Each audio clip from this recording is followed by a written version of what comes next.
Testing, 1, 2, 3. Testing, 1, 2, 3. Thanks for joining the Backlook Cinema Podcast with Zack Zo. On this show, we take a look back at the movies of yesteryear.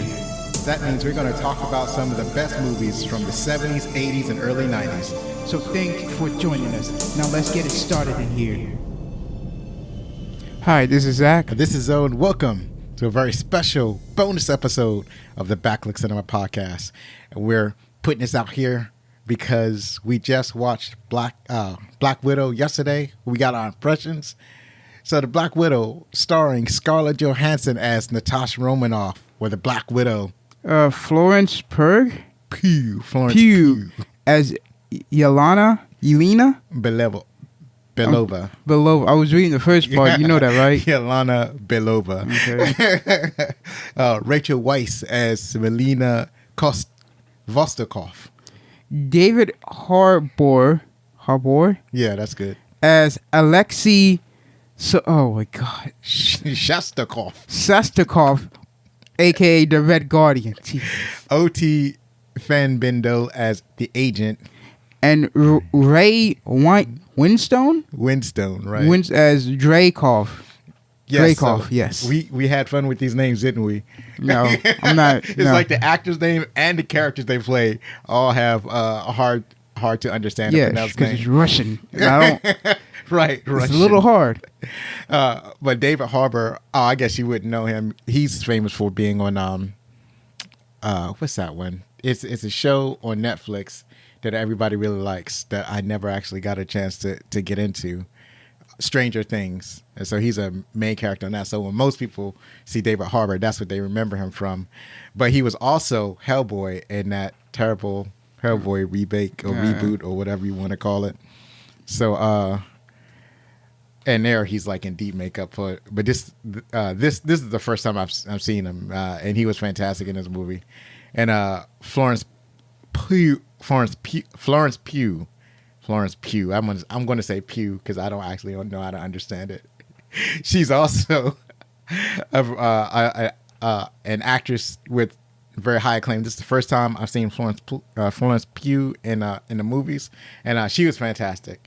And then of course Rachel Weisz is the first time I've seen her in a long time, and I've never seen O.T. Fanbingo before, and Ray Winstone, I hadn't seen him. Winstone, I hadn't seen him before. So you recognize any of these actors besides Scarlett Johansson?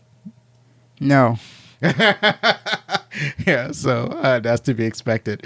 It's directed by Kate Shortland. So I think this is the first Marvel movie in the MCU that's directed by a woman. I thought it was fantastic. So without spoilers, what's your impressions of the movie? It was a really good movie. I liked it a lot. Yes, I liked it as well. I thought that the acting was fantastic. It had some heart. The action was satisfactory. It was real good action. I liked it. Right. So with avoiding spoilers as much as possible, I will say that some fans will not like all of the villains, like the comic book fans. Like for a regular person watching the movie, it's not going to bother them. But the deep comic book fans, yeah, they're going to be heavily bothered. They're going to be like, "Why? This doesn't make sense." Blah da da. I'm going to see it on Twitter too. Yeah, it's going to be on Twitter, Facebook, and I'm like, "Oh, right." I've there already it started is. to see it, but I'm like, I wasn't bothered by it because I thought that the overall story was great and everybody's part in the story made sense. They even used some James Bond tropes that don't make sense in James Bond. It makes perfect sense in this movie. So, I kind of, and not even really, it's kind of like a villainous trope that villains do in other movies that's done in this movie where it makes sense. It doesn't make sense in other movies. So, would you recommend this movie to others? Yeah, of course I would, especially if you're heavily into the Marvel Universe. Right. Of course I would. So when's the last time you've been to the theater? Basically yesterday. Oh, really? No, I'm talking about before this movie. Trying to think about it. I can't remember. Was it 2019? I believe it was in 2019. I just can't remember what the movie was. But yeah, 2019. I think the last movie I saw was Loki. and that came out in, I think it was October. Loki? Are you sure? No, not Loki. I meant. I was about to say, because I got Loki on the brain because I just watched it.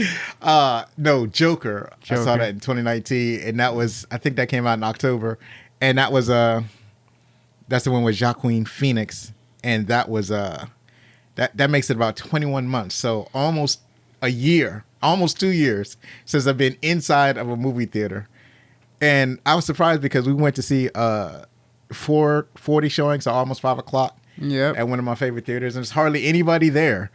So I bought my tickets remotely, and this is the type of theater where you choose your seats. So when I looked at it on the phone, like most of the seats were empty, and we got there, the theater was still empty.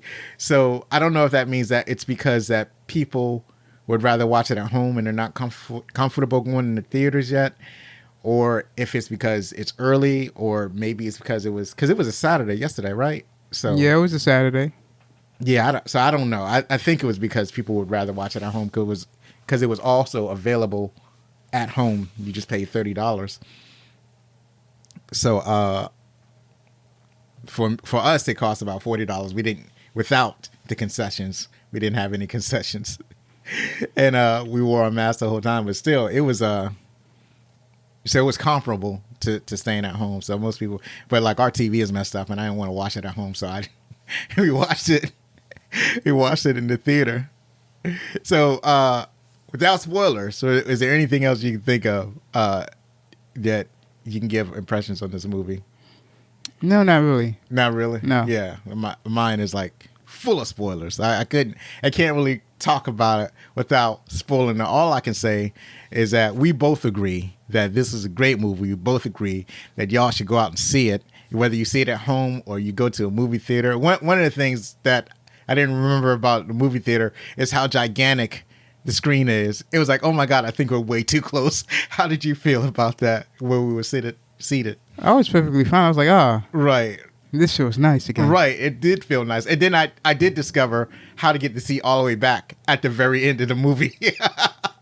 Because I got to see, like, I got the leg rest to go up, but I couldn't get the back to go back. And I thought it was because we were against the wall. But then when I pressed the button, it's like, oh, it can go back.